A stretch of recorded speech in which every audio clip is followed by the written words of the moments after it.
Hi everyone, welcome to Gills Mentor online e-learning platform and very good afternoon to everyone and I hope आप सभी ठीक and अपनी preparation काफ़ी अच्छे से कर रहे होंगे।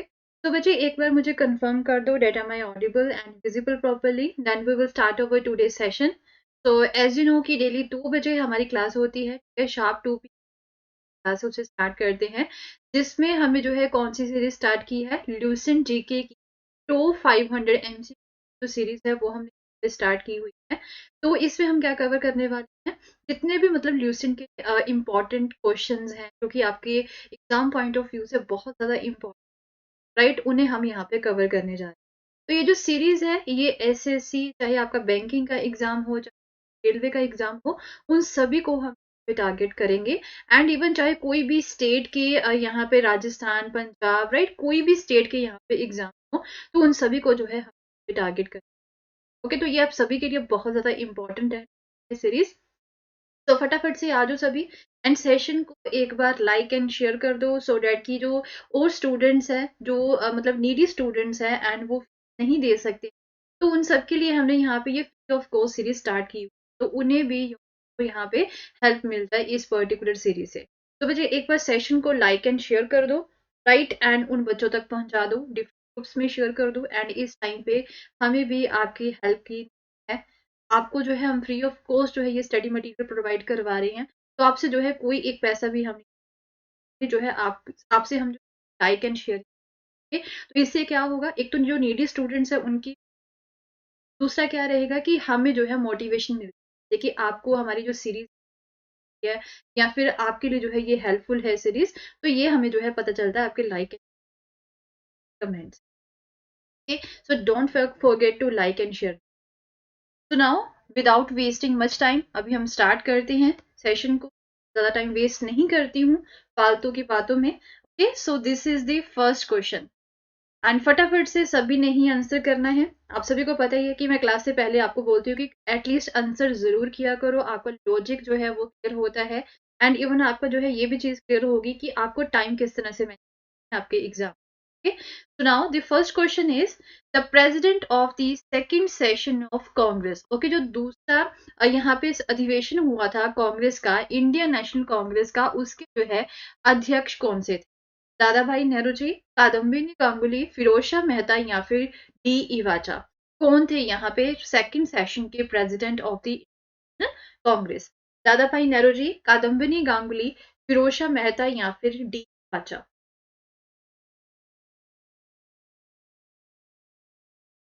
So I'm going to give you the 10 seconds. फटाफट से आंसर करो।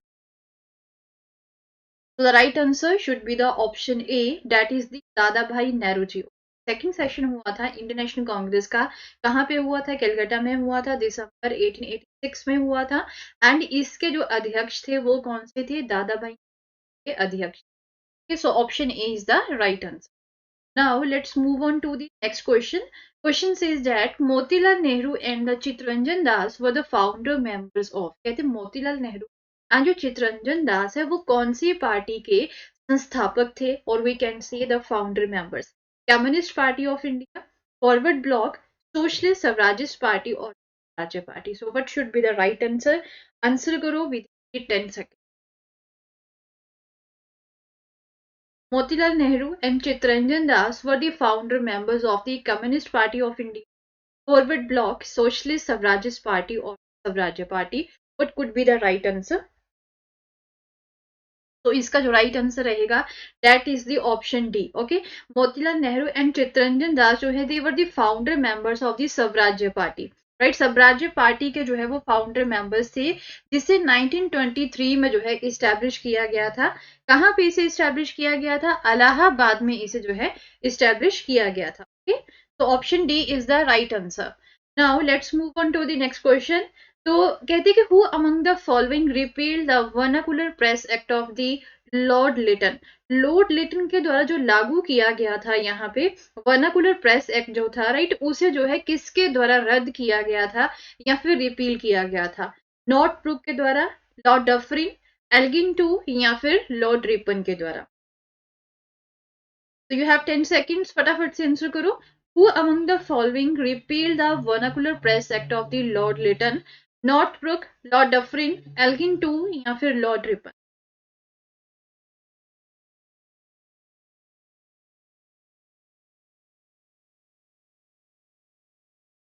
तो the right answer should be the option D. Okay, Lord Ripon के द्वारा जो है इसे रिपील किया गया था। जो गवर्नर जनरल थे लॉर्ड रिपन, उन्होंने जो है वर्नाकुलर प्रेस एक्ट जो है उसे रिपील किया था एंड इसे जो है लागू किसके द्वारा किया गया था? लॉर्ड लिटन के द्वारा जो है इसे लागू किया गया था। Okay, now the next question is, कहते who was the Congress president at the time when India became free? कहते कि जब हमारा भारत आजाद हुआ था 1947 में, उस समय में कांग्रेस के अध्यक्ष कौन से थे? इंडियन नेशनल कांग्रेस के अध्यक्ष कौन थे? जवाहरलाल नेहरू, बीएल पंडित, सरदार पटेल या फिर JB Kripalani? So what could be the right answer? Who was the Congress president at the time when India became free? Jawaharlal Nehru, BL Pandit, Sardar Patel और JB Kripalani?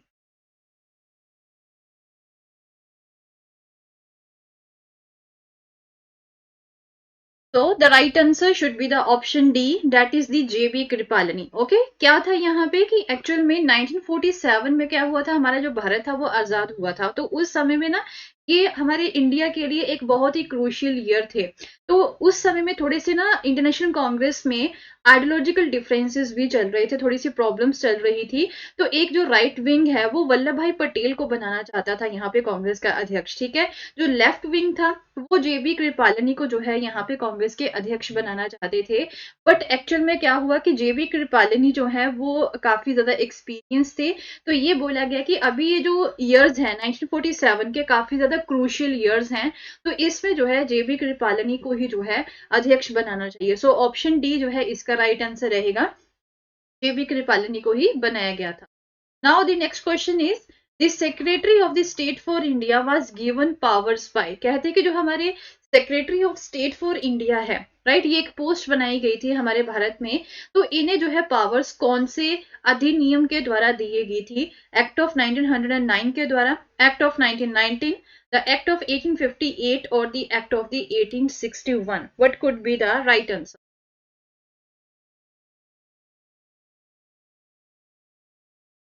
The Secretary of the State for India was given powers by the Act of 1909, the Act of 1919, the Act of 1858 or the Act of the 1861. What could be the right answer? तो जो secretary of state for India है, तो उन्हें जो powers दी गई थी वो 1858 के 1858 का जो अधिनियम था उसके द्वारा जो है दी गई थी। एक्चुअल में जो secretary of state for India था, राइट, ये जो है ब्रिटिश कैबिनेट मिनिस्टर हुआ करते थे। ओके, एंड वो इंडियन ऑफिस के पॉलिटिकल हेड भी थे। तो इस पोस्ट को हमारे भारत में जो है 1858 में गवर्नमेंट ऑफ इंडिया एक्ट जो है उसके द्वारा जो है क्रिएट किया गया था। तो इस एक्ट में क्या हुआ था कि जो which transfer the power to the British crown. Okay, जो पावर पहले ईस्ट इंडिया कंपनी के हाथों में हुआ करती थी, राइट, वो जो है खत्म कर दी गई थी एंड ये जो पावर थी वो किसे दे दी गई थी? ब्रिटिश क्राउन को जो है दे दी गई थी। ओके, तो इसी समय में जो है secretary of the state for India का एक ये पोस्ट जो थी वो बनाई गई। Now the next question is, जो इंडियन ट्राई कलर है उसे जो है for the first time Jawaharlal Nehru ने कहां पे फहराया था?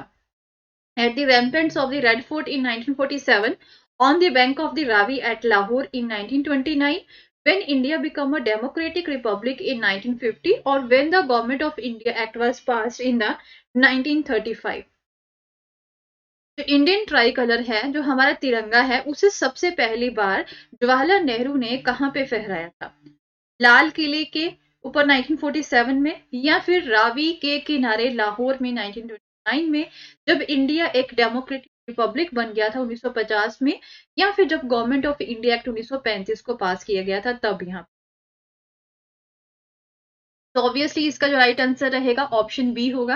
ओके, सबसे पहली बार जो है इसे जवाहरलाल नेहरू ने रावी नदी के किनारे पे जो है लाहौर में फहराया था 1929 में। यहाँ पे जो है जो इंडियन नेशनल कांग्रेस का सेशन था वो कहाँ पे हुआ था?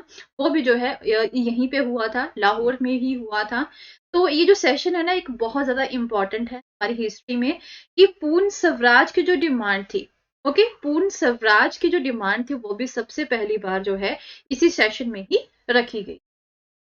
Now the next question is, कहते जो नेम है of the periodical published by the Mahatma Gandhi during his stay in south Africa was, कहते कि जो एक पीरियोडिकल है जो कि महात्मा गांधी ने साउथ अफ्रीका में जो है पब्लिश किया था जब वो वहीं पे रह रहे थे, तो उसका क्या नाम था? नवजीवन, इंडियन गैजेट, अफ्रीकनर और द इंडियन ओपिनियन। एक पीरियोडिकल पब्लिश किया गया था महात्मा गांधी के द्वारा जब वो साउथ अफ्रीका में रह रहे थे, उसका क्या नाम है? नवजीवन, इंडियन गैजेट, अफ्रीकनर और the Indian opinion. So what could be the right answer?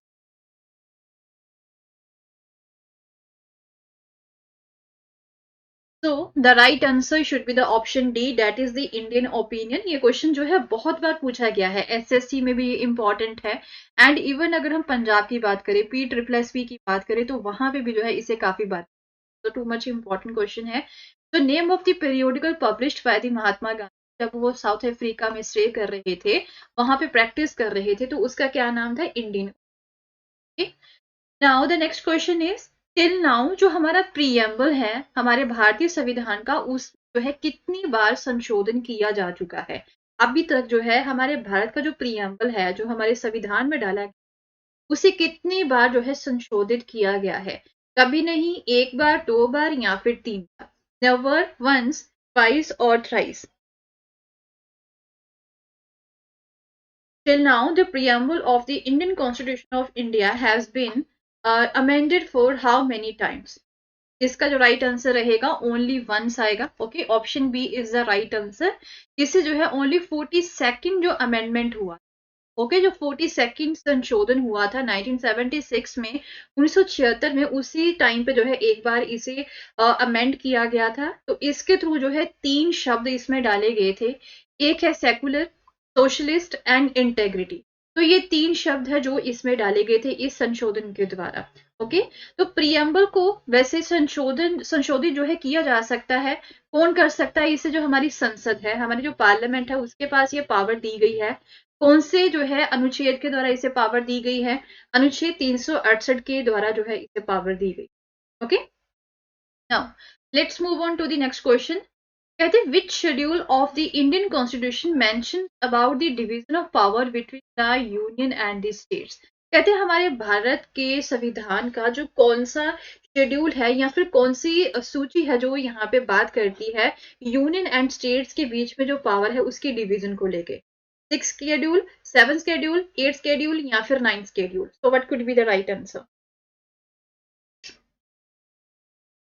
So which schedule of the Indian Constitution mentions about the division of power between the Union and the states? 6th, 7th, 8th और the 9th?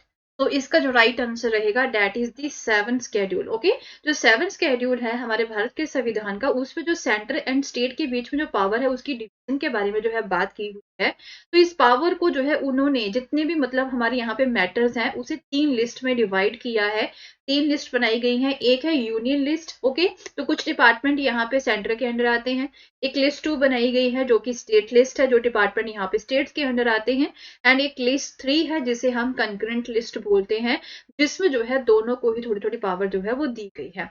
Okay, तो union list में total हमारे पास 100 subjects हैं, and जो state list है उसमें 61 subject हैं। Concurrent list में जो है 52 सब्जेक्ट्स जो है वो डाले गए हैं। Now the next question is, कहते कौन से ईयर में जो पहला एक लिंग्विस्टिक स्टेट है उसे बनाया गया था? इस ईयर में, कौन से साल में भारत का जो पहला एक भाषाई राज्य है उसका गठन किया गया था?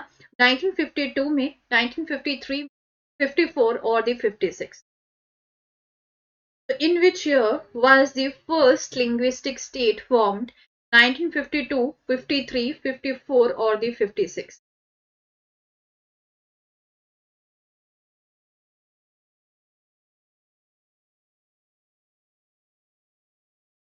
So the right answer should be the 1953, option is the right answer।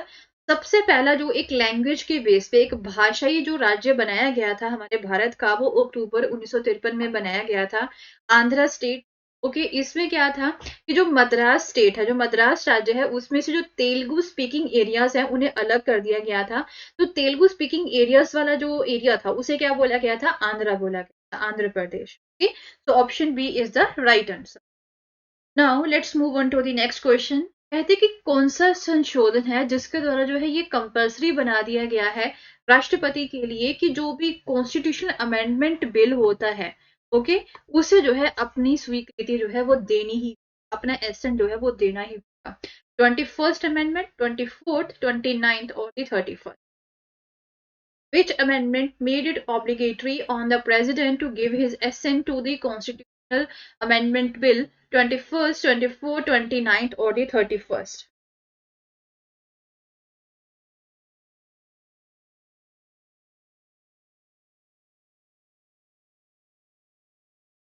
So the right answer should be the 24th Amendment. Okay, जो 24th अमेंडमेंट हुआ था 1971 में, उसमें ये बोला गया था कि that president to give his assent to the constitution amendment bill, जो कॉन्स्टिट्यूशन बिल होता है उससे राष्ट्रपति अपना एसेंट देगा ही, और ना ही वो जो विदहोल्ड कर सकता है अपने एसेंट को, ना ही जो है उस बिल को वापस भेज सकता है फॉर द री।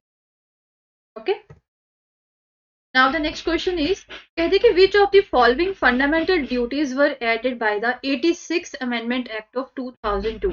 कहते जो 86 Amendment Act हुआ था 2002 का, उसके थ्रू जो है कौन सी फंडामेंटल ड्यूटीज को ऐड किया गया था? Right to abide by the constitution and respect its ideals and the institution, to uphold and protect the sovereignty, unity and integrity of India, or to develop the scientific temper, humanism and the spirit of inquiry and reform, or to provide opportunities for education to his child or ward between the age of 6 and the 14 years. So what could be the right answer? कौन सी fundamental duty को add किया गया था इस amendment के द्वारा 2002 में? So the right answer should be the option D.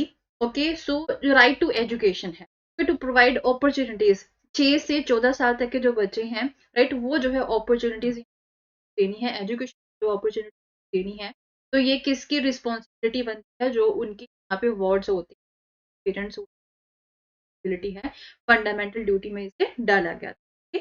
तो option D is the right answer. Now the next question is, कहते कि सुप्रीम कोर्ट के जो जजेस हैं उनकी नियुक्ति कौन करता है, उन्हें अपॉइंट कौन करता है? सीजीआई करते हैं, राष्ट्रपति करते हैं, प्राइम मिनिस्टर करते हैं, या फिर काउंसिल? तो बी क्विक, फटाफट से आंसर करो, बहुत ही इजी क्वेश्चन है।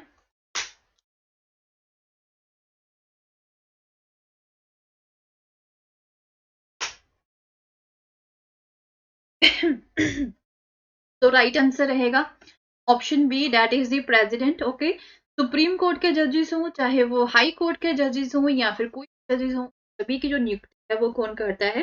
राष्ट्रपति ही करते हैं। So option B the right answer. Okay, now the next question is, which of the following article deals with the election of the vice president? कहते कि इनमें से कौन सा अनुच्छेद जो है वो उपराष्ट्रपति की इलेक्शन के साथ जो है वो डील करता है? आर्टिकल 64, 68, 66 और दी 62?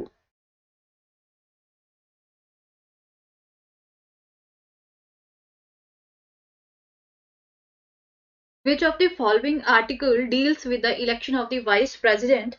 Article 64, 68, 66 or the 62? What could be the right answer?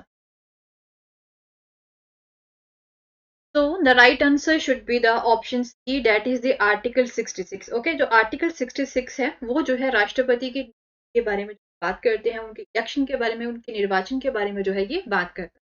Okay, so option C is the right answer. Now next question is also related to the vice president. कहते हैं कि वाइस प्रेसिडेंट को उनके office से कौन remove कर सकता है? उसके पास ये पावर है। राष्ट्रपति कर सकते हैं, प्रधानमंत्री कर सकते हैं, संसद है या फिर कोई विधानसभा है स्टेट की, वो कर सकती है। तो what could be the right answer? Who can remove the vice president from his office? President, prime minister, parliament or the legislative assemblies of the state?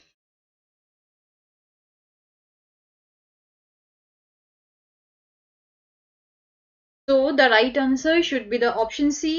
संसद के पास जो है ये पावर होती है, they have the power to remove the vice president. Okay, तो हमारी जो भारत की संसद है, चाहे वो लोकसभा है चाहे वो राज्यसभा है, उन दोनों के पास जो है ये पावर है कि वो जो है वाइस प्रेसिडेंट ऑफ इंडिया को जो है रिमूव कर सकते हैं। ठीक है, now the next question is, बहुत ही इजी क्वेश्चन है and this is the most repeated question. कहते जो हमारे भारत के उपराष्ट्रपति हैं वो कौन से सदन के एक्स ऑफिशियो चेयरमैन होते हैं? राज्यसभा के, लोकसभा के, प्लानिंग कमीशन के, या फिर national development council? The vice president is the ex officio chairman of the, किसके वो जो है एक्स ऑफिशियो चेयरमैन होते हैं? राज्यसभा, लोकसभा, प्लानिंग कमीशन और the national development council?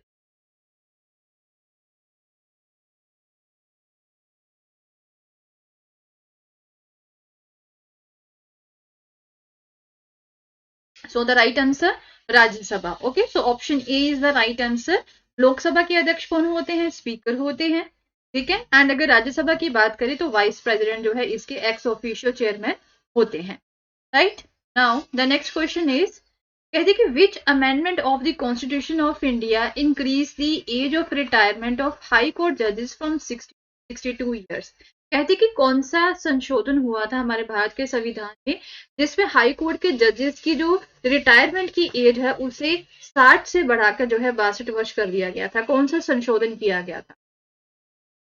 10th, 12th, 15th और दी 245th?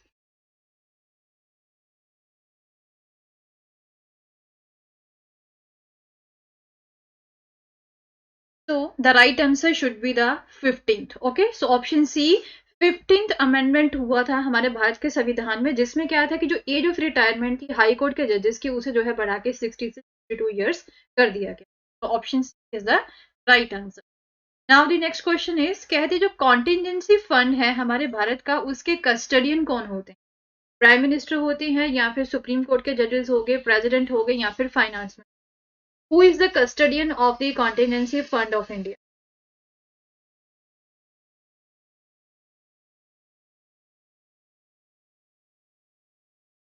Who is the custodian of the contingency fund of India? Prime Minister, Judge of the Supreme Court, the President or Finance Minister? तो obviously right answer रहेगा the President. Okay, राष्ट्रपति जो होते हैं वही contingency fund of India के custodian ही होते हैं, उनके पास ही जो है power. Now next question is regarding the permanent settlement system. कौन से ईयर में जो है इसे स्टार्ट किया गया था? इसकी शुरुआत कब हुई थी? कौन से ईयर में? 1900 में, 1885 में, 1890 में, या फिर 1790? जो परमानेंट सेटलमेंट सिस्टम है उसे कौन से ईयर स्टार्ट किया गया था? 1900, 1885, 1890 और दी 1790?